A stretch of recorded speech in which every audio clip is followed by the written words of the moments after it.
What is going on, everybody? Patrick over here at GhostPicks ATS, the #1 sports consultants in the business. Hope everybody's doing all right today.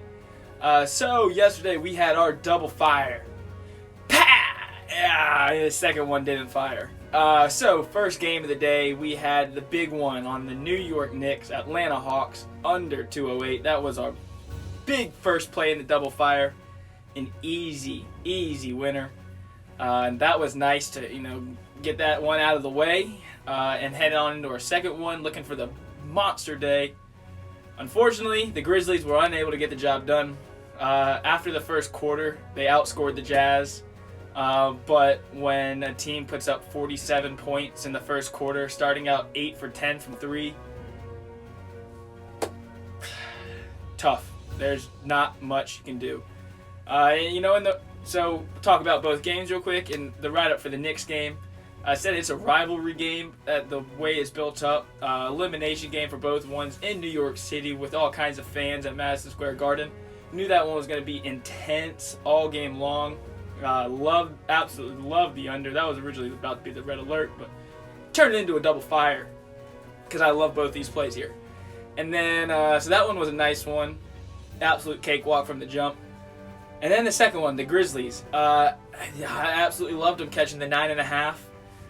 The prior 3 games, the Jazz had played nearly perfect basketball. 50% from the field, 50% from 3, almost 90% from the line. About as good as you're ever going to get. It was tough for the Jazz to get better. And the Grizzlies have been in each of those games. Even despite the Jazz shooting 50% from 3 over the course of the game, the Grizzlies were down 1 possession or 2 possessions in the fourth quarter in each of those games with a couple minutes remaining. So, I thought it would take a perfect game for the Jazz to cover that.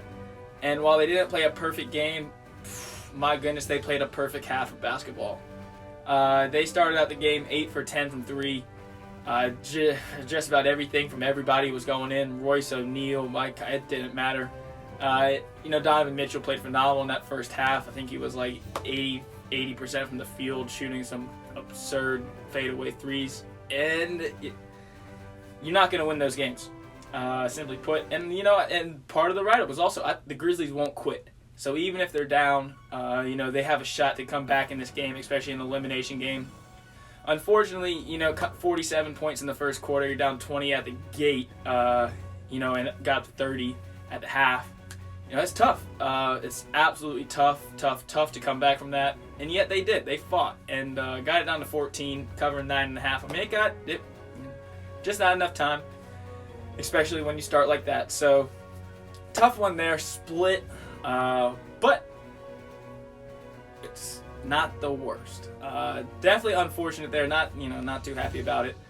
But we will bounce back here in the month of June. So let's go ahead and dive on into our free stuff over there yesterday. So yesterday, our YouTube free play of the day was the Sixers and the Wizards under 229.5.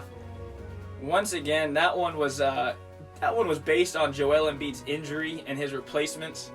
I said yesterday, Dwight Howard, Mike Scott would be replacing those minutes. And those guys are just, the offense goes to shit when they're in the game. Unfortunately, about 15 minutes before the game, the Sixers released their starting lineup, and they actually went with Ben Simmons at the 5 and surrounded them with 4 shooters. At that point, I knew it was in trouble. Dwight Howard and Mike Scott pretty much didn't even play. It was Ben Simmons and 4 shooters, and that just is not ideal for an under. Cruised on over. As far as our blog post, we had a blog post yesterday over at GhostPicksATS.com. It was the same free play. But if you were on that one, we did have Ben Simmons at plus 550 to record a triple-double. That was a hell of a winner there. That was big time. Kind of made the day. If you were able to get on that, absolutely. And that's 2 out of 3 triple-double calls between Jimmy Butler and Twice. Got 1 out of 2 there with Ben Simmons. So a couple of nice big plus money winners there. But the consistency. It was a blowout winner on one end, which felt great to get. and then without a doubt, hurt with the Grizzlies. And let's see, you know, with no further ado, we got a couple games tonight here. Free play of the day, Portland. They are playing against the Denver Nuggets in Portland today, coming off a double overtime game. We've had free plays have struggled past 3 days, so we are going to come back firing here, and we're going off the top shelf. Fourth quarter under 56 points. Double overtime game, an elimination game. I think this one we're going to see some tired legs. Get fourth quarter, you know, travel, only 1 day rest time. I think this is probably the best play in this game.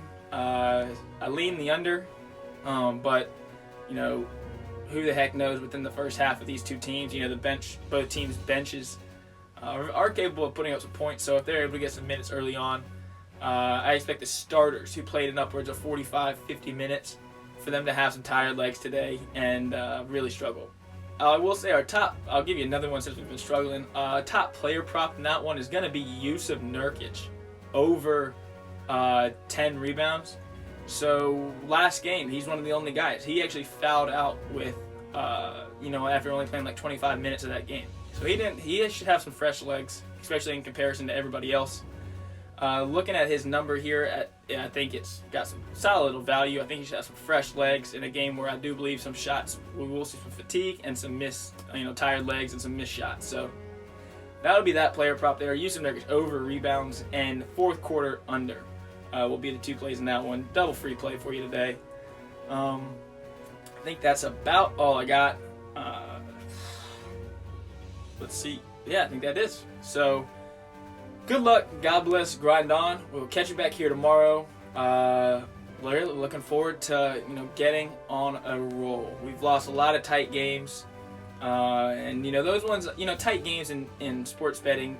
You're gonna win. It's 50-50. So I don't expect to win 70% of those games, but I certainly don't expect to lose 75% of those tight ones, which seems to have been the case the past 2 weeks. So look to bounce back in that direction there, and find some easy ones. The easy winners are the best ones. Everybody knows that. So good luck. God bless. Grind on. We'll catch you back here tomorrow. Peace.